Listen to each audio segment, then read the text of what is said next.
Hi everybody, it's Chris, and welcome to another video by the Infinity System. This time around, we'll be covering the theory of structural dissociation, which is the underlying theory behind dissociation and the various levels of it, all the way from PTSD down to DID and the more complex conditions. Now, in our Data's never-ending search for information on our condition and information on DID, he did some searching and came up with this paper that we'll be summating today, and it's called Trauma-Related Structural Dissociation of the Personality, which should give you some idea of just how in-depth this thing is. This paper was written in 2010, so it's roughly 13 years old, but many of the hypotheses and the suppositions have since been borne out by additional studies, including the MRI studies that we've referenced in another episode, so if you haven't seen that yet, go ahead and check that out.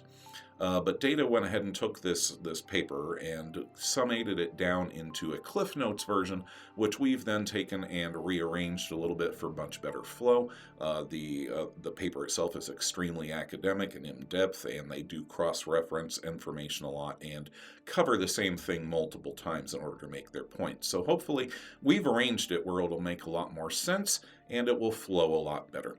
The paper, as we said, was written in 2010, and it was written by, please forgive us our pronunciation, we're probably going to butcher this, Ellert Nijenhuis, Onno van der Hart, and Kathy Steele. Now, we have broken up the paper into various subsections, as we said, to make it flow better. We'll cover definitions, ego states, development, the stress response cycle, or the SRC, also known as the fight, flight, freeze, fawn reflex, physical effects, peritraumatic dissociation, also known as symptoms, the TOSD itself, sequential conditioned stimuli, aka triggers, EPs, or emotional parts, evolved and unevolved EPs, ANPs, or apparently normal parts, the common traits of both ANPs and EPs, attachment and disorganized attachment styles, integration, and then finally, their recommended treatment plan, which since has become standard for dealing with dissociative conditions. So let's go ahead and start off with definitions. First, what is dissociation? Well, dissociation is defined as a failure to synthesize and personify terrifying experiences. So along with this, we also need to know what trauma is. Trauma is defined as a deeply distressing or disturbing experience, and there are three different types of trauma. The first is acute trauma, which is a single incident. Second, we have chronic trauma, which is repeated and prolonged trauma. And then finally, we have complex trauma, which is trauma that is varied and occurs over multiple events, so kind of an increasing level of severity there. Now, let's move on to ego states. Well, what is an ego state? An ego state is a way in which we think, feel, and behave, making up our personality at any given time. These are perceptions that form together to expand the child's awareness of itself and of the environment around it. So let's go ahead and take a moment to go back in time to when you're barely new, just born, and are just basically a bundle of nerves and perceptions that later on form into a personality. So, as you can see, we're kind of in the primordial murk of our minds. Now, as we grow, we become aware of various sensations, such as hot and cold, and dry and wet. Together, these form together to become what we identify as temperature, for example. And likewise, things like hard and soft then become known as texture. Now, as these perceptions build, more complex ego states are achieved. For example, all of these together may form our perception of our mother and our father. And as we progress, we begin to move into the category of basic emotions, such as happy or sad. We then connect these to the ego states that we've already known, expanding them. For example, mommy is sad, daddy is happy. Now, these emotional states are intimately tied to the child's active behavior. In other words, emotions influence behavior, as we all know. All these perceptions combine to form the family or environment/world ego states. As a result, the emotional states are tied to the child's active behavior, as we've just covered. Now, permanent associations or memories are stored in or by the amygdala, which is part of the three main ones being the hippocampus, the prefrontal cortex, and the amygdala. So let's move on to development. The first 6 years of life are crucial to the development of sense of place, time, and the physical and emotional states or ego states of the young child. Now, a young child's personality is not yet integrated or developed, and the brain regions controlling the integrative functions, such as the hippocampus and prefrontal cortex, as well as the amygdala, are still not fully developed, which is a process called myelination. Myelination is essentially the hardening of the neural pathways into their eventual adult form, whereupon they do not change. Now, myelination requires many years and increases in childhood until young adulthood or adolescence, generally around the time of 9 or 10 years old, after which the patterns do not change. This provides the hard threshold for DID, which can only occur between birth and about 9 or 10 years old. After that, DID cannot occur because of the hardening of the myelination of the neural pathways and the integration of the personality. Now, severe trauma, as we've already mentioned, interferes with these areas and their development, essentially splitting the ego states into EPs, or emotional parts, and ANPs, or apparently normal parts. Repeated activation of the EP states, the ego states, leads to this hard wiring of the brain. With each repetitive trauma, it gets more and more ingrained. Now, let's move on to how exactly this happens, otherwise known as the stress response cycle, or the fight, flight, freeze, fawn instinct. Now, we have covered this in depth in other episodes, so feel free to go ahead and check those out, but we'll go over a basic explanation. The stress response cycle is what is known as a biological action system. This is the lizard part of our brain that is biologically encoded to keep us safe. It involves action in the hippocampus and the prefrontal cortex, again, as well as the amygdala. Now, during the stress response cycle, the amygdala basically kicks on and says, can we deal with this experience? Is this too much for us? Are we going to be able to integrate it? If the amygdala decides that the experience is too intense, that the psyche is not capable of integrating it into the personality, it will then go ahead and lock it in place and put up an amnesic barrier. Now, locking it in place is caused by the amygdala imprinting the trauma biochemically onto the posterior medial cortex, which was found during those same MRI studies that we referenced before. During the stress response cycle, chemicals are released in order to deal with the perceived threat.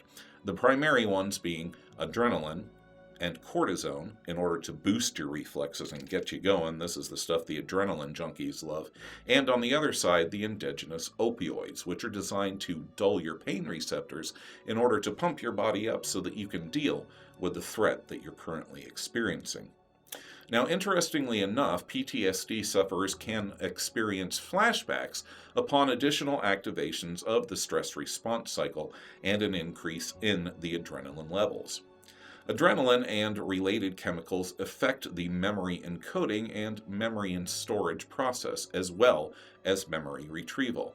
Now, interestingly, studies have found that DID patients have 25% less hippocampal volume, or the operational volume of the hippocampus, whereas C-PTSD, OSDD, and DDNOS have 15% less hippocampal volume. Now, this begs the question, is the worse the trauma, the lower the corresponding hippocampal volume due to these areas being overworked? We feel that it's fairly logical to conclude that yes, it is. So we would have the less amounts, for example, the 25% with DID, the 15%, and then moving upwards the Theory of Structural Dissociative Scale, which we'll get into in just a minute. Now let's move on to physical effects. Trauma is related to dissociative amnesia, as we've covered, and can be associated with reduced blood flow to parts of the brain responsible for memory retrieval, the same areas, the prefrontal cortex, the hippocampus, and the amygdala. Now, interestingly enough, blood pressure in the brain and blood flow to the brain is also what causes a TITH, or the transitional interpersonality thunderclap headaches that we've covered elsewhere in this video. Essentially, these are the headaches that are so nasty you would just willingly pay someone to put you out of your misery. Not in a self-harming way, it's just they're that bad.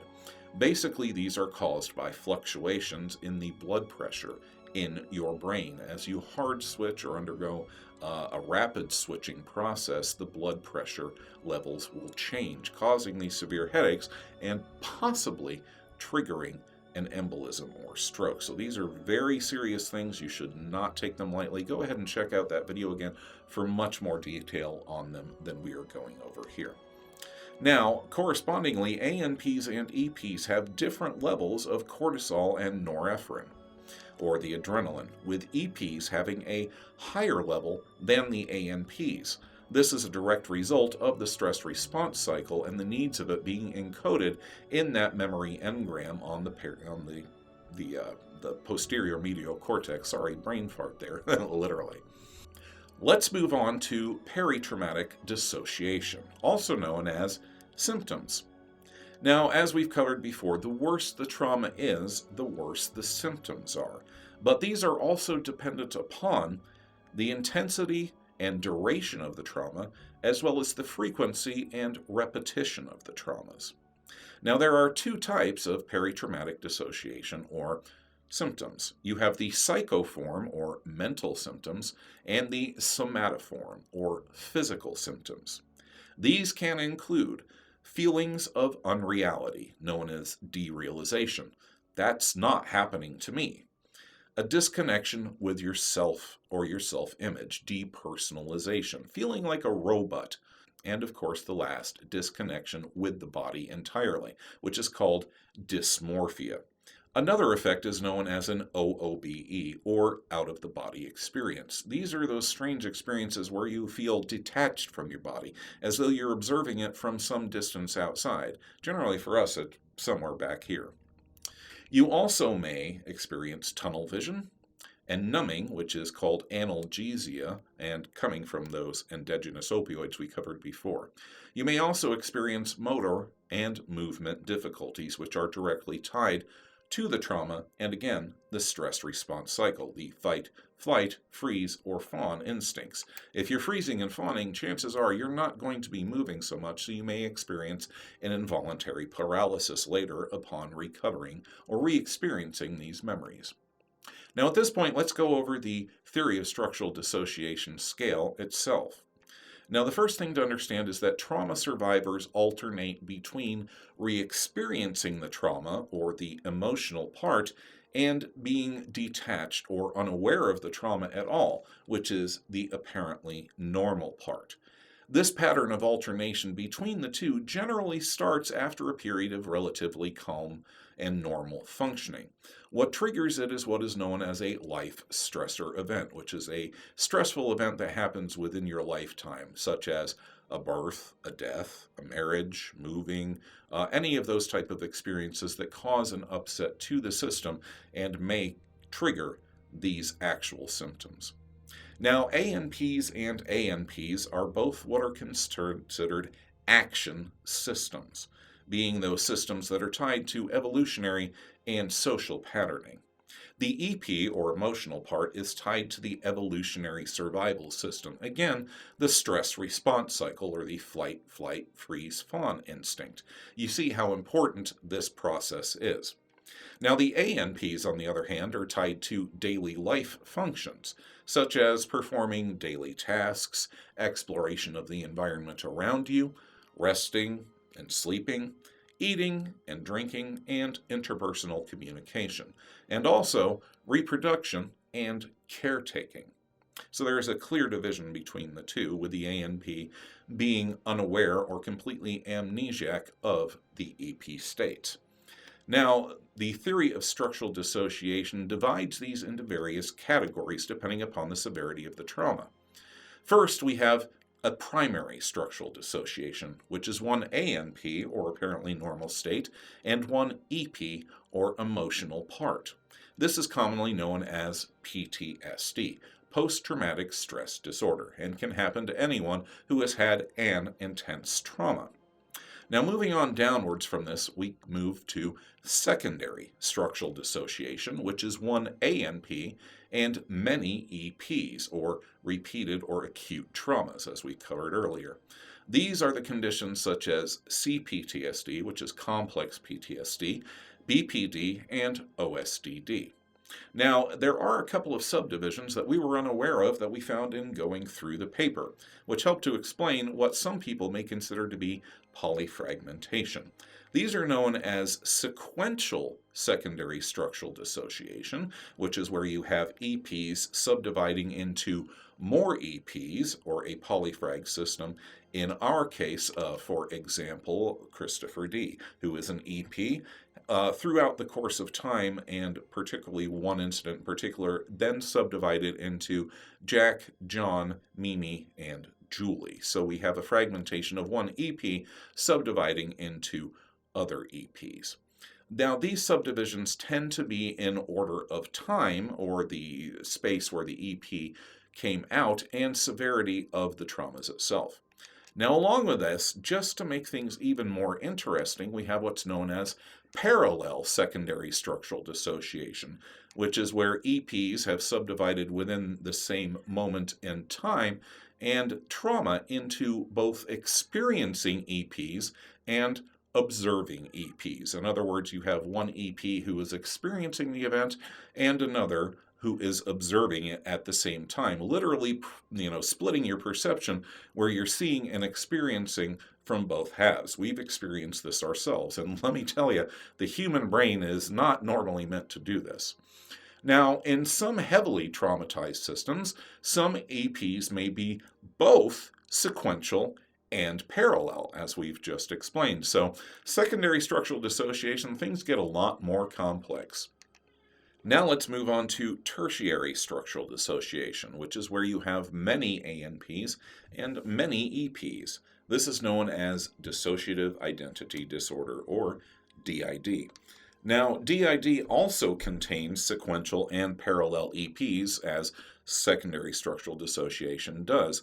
Each level below contains all of the effects of the level above. So we have, for example, PTSD up at the top, secondary structural dissociation with C-PTSD, BPD, and OSDD, and last we have tertiary structural dissociation, or DID, at the bottom. Now let's move on to sequentially conditioned stimuli, aka triggers. Sequentially conditioned stimuli, otherwise known as CS, are classically conditioned stimuli. Well, what is classically conditioned? It's the association of neutral internal or external stimuli with the traumas. Now, the ANPs will learn to avoid these triggers. This phobia of triggers, or CS, maintains the structural dissociation between the ANP and the EP. So let's move on to EPs, or emotional parts. Now, EPs can encompass more than one trauma memory. They suffer vivid experiences that we know as flashbacks, which include all of the sensory and motor effects that were encoded at the time of the trauma. These match the original traumas closely because your brain is replaying that encoded event. Now, the EPs are stuck within that experience and therefore will not become a part of the memory narrative, or the flow of time as we perceive it, past, present, and future. The trauma memories can be partial, fragments, or complete trauma memories, and are different, as we've said, from the processed or normal narrative memories. Normal memories are those narrative memories, and trauma memories are not narrative, being encapsulated in time, instead of happening in the here and now. Trauma memories or flashbacks consist of visual images, sensations, motor actions and responses, a sense of timelessness, and have no social function. They replicate the senses experienced during the traumas, as we've already covered. EPs may also include factual knowledge and/or skills that other alters do not have. EPs also may display defensive physical actions under recall or distress, flashbacks, or therapy, including freezing, curling up, holding still, hiding. Some are physically resistant and angry, while others willingly submit to the perceived threats or the actual threats. As you can see, each of these behaviors is tied to a different part of the stress response cycle. Now, most of the EP's consciousness is generally restricted to the time of the trauma and the trauma itself for the reasons that we've already outlined. However, there are a few exceptions because EPs are subdivided even further into unevolved EPs and evolved EPs. Now, an unevolved EP is where some EPs encompass one or more traumatic memories and little to nothing else. Unevolved EPs, or as they've been called, fragments, not fully formed alters, but merely those trauma experiences or parts of them. On the other hand, we have evolved EPs. Some EPs may evolve when activated repeatedly, either by triggers or being out at the front, i.e. through therapy or through cooperation, more than other EPs have been.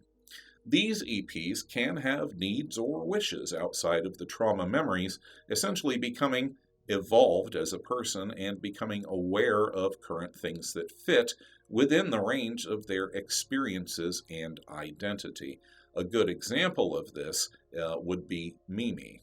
This is known as secondary elaboration.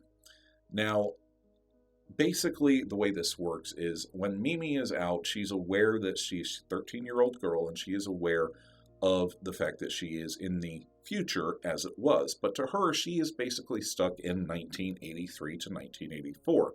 So when she is out at the front, she recognizes certain technologies, but only looks at them within the context that she's familiar with. For example, she looks at a cell phone and she may know mentally that it's a phone, but she has no idea how to operate it and shows absolutely no interest in learning how to do so.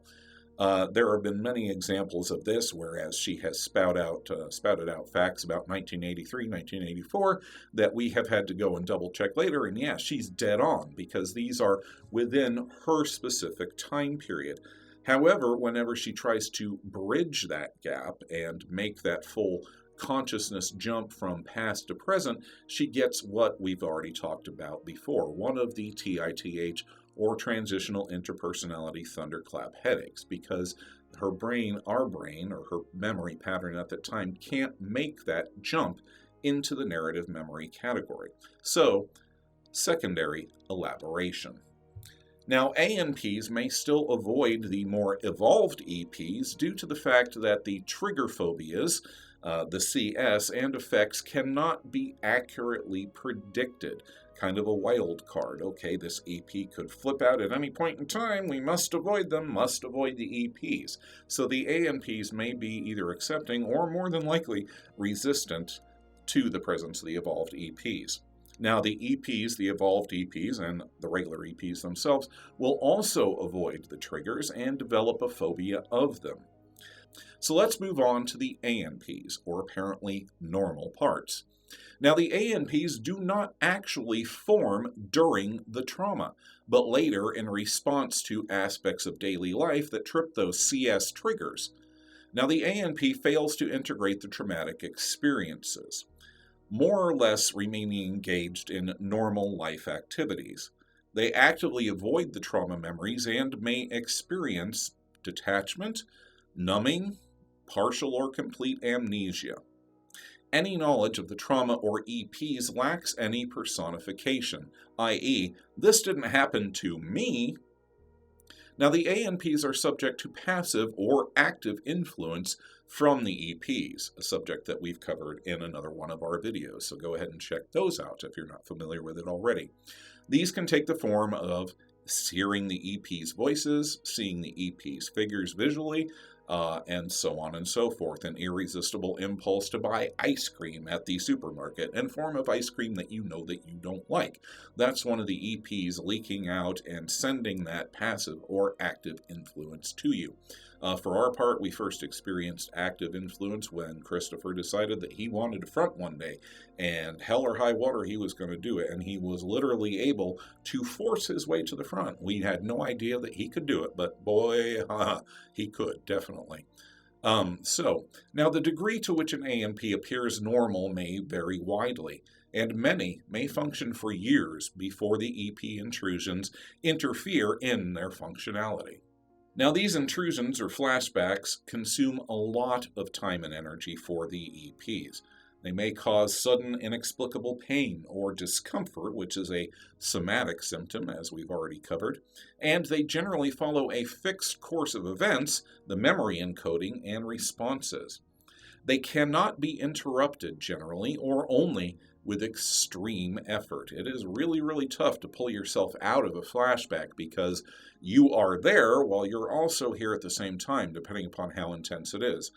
We have experienced total flashbacks where we are there and completely disconnected from the present, and we've experienced those where we have that doubling or superimposition of, different perspectives and points in time coexisting simultaneously. We've actually experienced an event where we were perceiving 3 different time periods at the same time, and that was an experience and a half, let me tell you.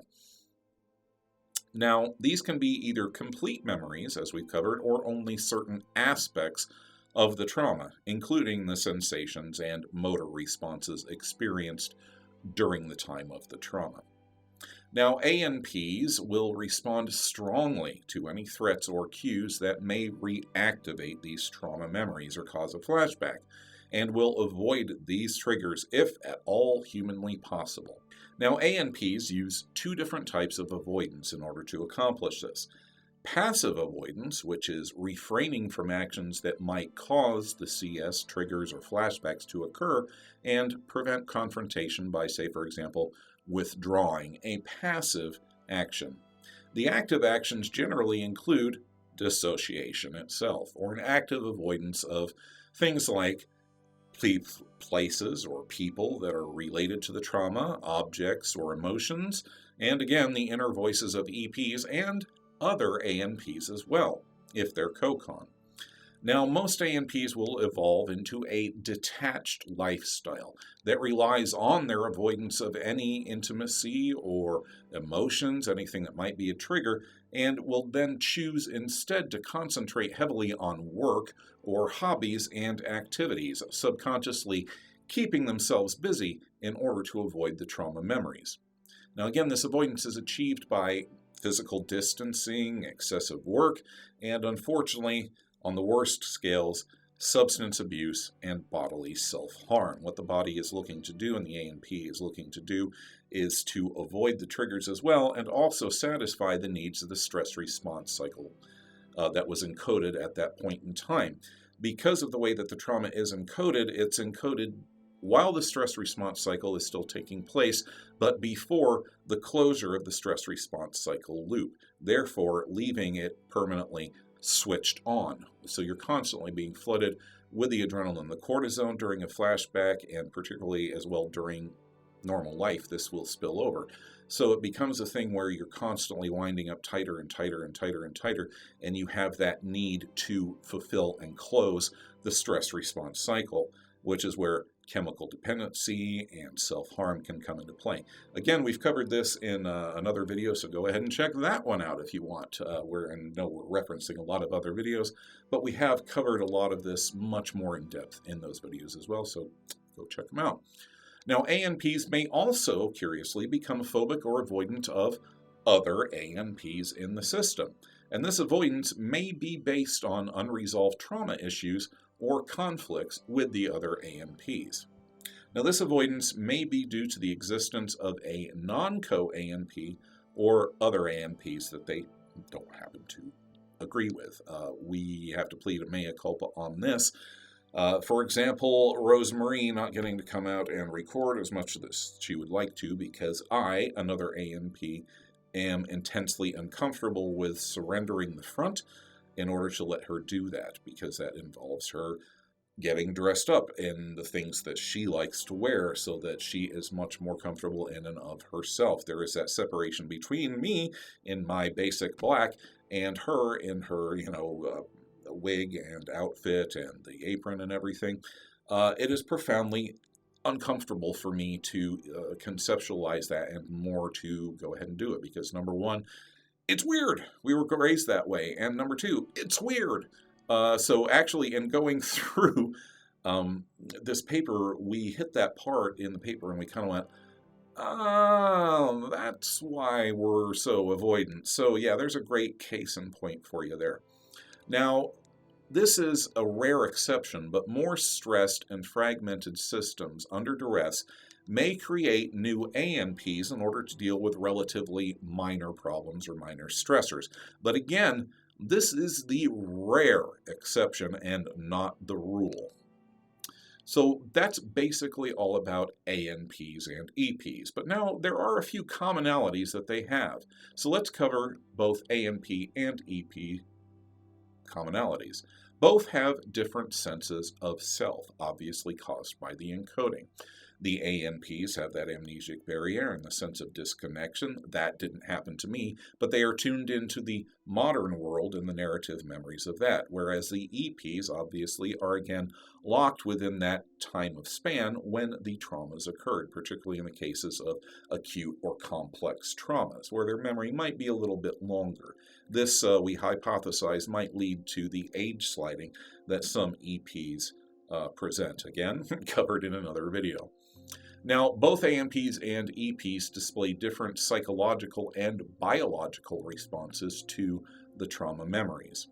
Both are aware of their respective environments, again, the ANPs in the current era and the EPs in the past. So, let's move on to attachment and disorganized attachment styles.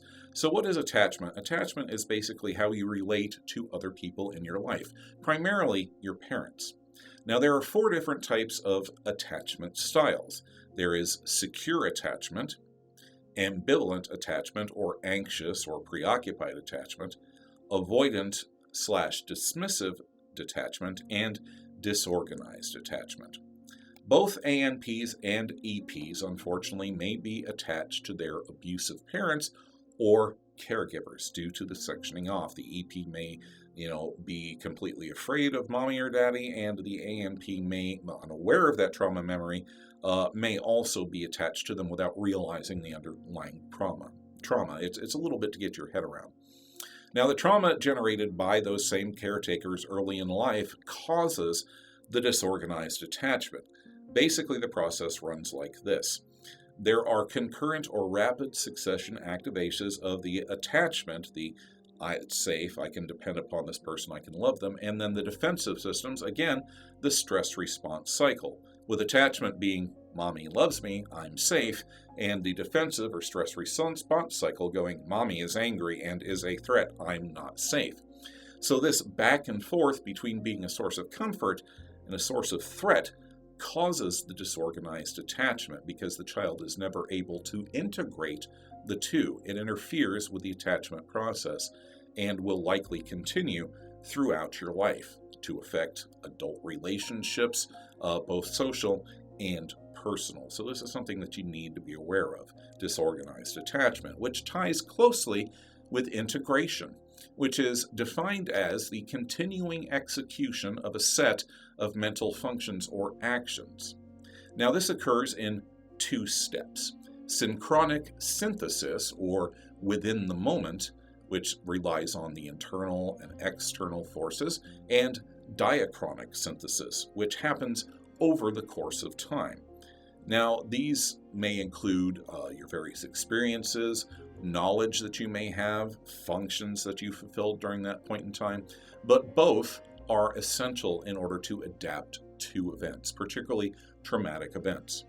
Now, personification is also an essential component of integration. This is a relating of experience to the self and should include both immediate, or the synchronic, and diachronic, or over time.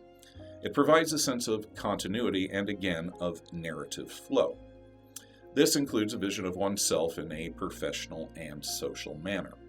Overwhelming events obviously interfere with this integration, the seesaw back and forth between the stress response cycle and the attachment need. Now, obviously, again, as we've said, the more intense the traumas they are, the more frequently they happen, the harder the integration later becomes. Now, less severe or intense experiences are automatically integrated, whereas the more severe or intense and encoded experiences, as we've said, are not integrated due to the demands of the stress response cycle and the sectioning of the trauma off. And last but not least, we come to treatment, or the treatment plan suggested by the authors of the paper, which has since become standard within the therapeutic community. Step 1, stabilize the ANPs. Develop a working alliance between the ANPs, the EPs, and the therapist. The therapist will then go ahead and teach you the tools that you need in order to accomplish this, such as grounding techniques, including breathing and movement, say, for example, boxing or Tai Chi or Qigong, which is a breath-body movement discipline that we use ourselves. Now, this can also include CBT, cognitive behavioral therapy, and DBT, dialectic behavioral therapy, which is a directed form of keeping yourself busy, learning to recognize the trauma patterns, accept them, figure out where they're coming from, and then take, the opportunity to change it based on that knowledge, peeling back the layers of the onion, as it were. They also focus on overcoming the attachment phobias due to the disorganized attachment style, and overcoming the phobias of the EPs, the ANPs, and being aware of your CS triggers. Now, if everything in step 1 is successful, then they'll move on to step 2, the trauma work. This is where we go digging into the amygdala's filing cabinet and digging out one of those trauma memories in order to work on it. Now, we'll put a caveat here, and we've said this before, don't poke the bear. By the time that you get to the second step, which is the trauma work, your mind, the amygdala, should be unlocking these things already. Don't go digging, don't go looking. It's natural to want to know everything that happened, everything that you've forgotten, because this is a part of your life, a chunk of your life that has been taken away from you. So it's a natural instinct to want to know what happened and what's going on. But don't do that. Your mind will know the best. Trust your therapist, trust your mind. This leads to trauma exposure in small steps instead of biting off the whole chunk. And last and most importantly, the prevention of dissociation when dealing with these triggers and flashbacks. Now, once you've dealt with the trauma work and you're becoming relatively stable, the last step, step 3, is integration, fusion, or functional multiplicity. These basically mean, either all of your alters learn to work together in the case of functional multiplicity, or for those less fragmented systems may mean a final fusion of the EPs and the ANPs. But commonalities include overcoming those phobias or triggers and learning to cope with them in non-avoidant and, most importantly, non-dissociative ways. So that's the episode for this time. We hope that we have given you a better basic understanding of the theory of structural dissociation. It's a very complex subject, and again, Data basically boiled this down to the Cliff Notes version and arranged it so that it would make more sense to us and hopefully make more sense to you. Go ahead and sound off in the comments section below with any thoughts or questions or concerns, or even just experiences that you've had in therapy, or different viewpoints that you might have that might help to fit in with the theory of structural dissociation. We ask that you click like, share, and subscribe, and as always, we remind you that you are loved, that you are strong, and that you are not alone. I'm Chris. Thanks for watching.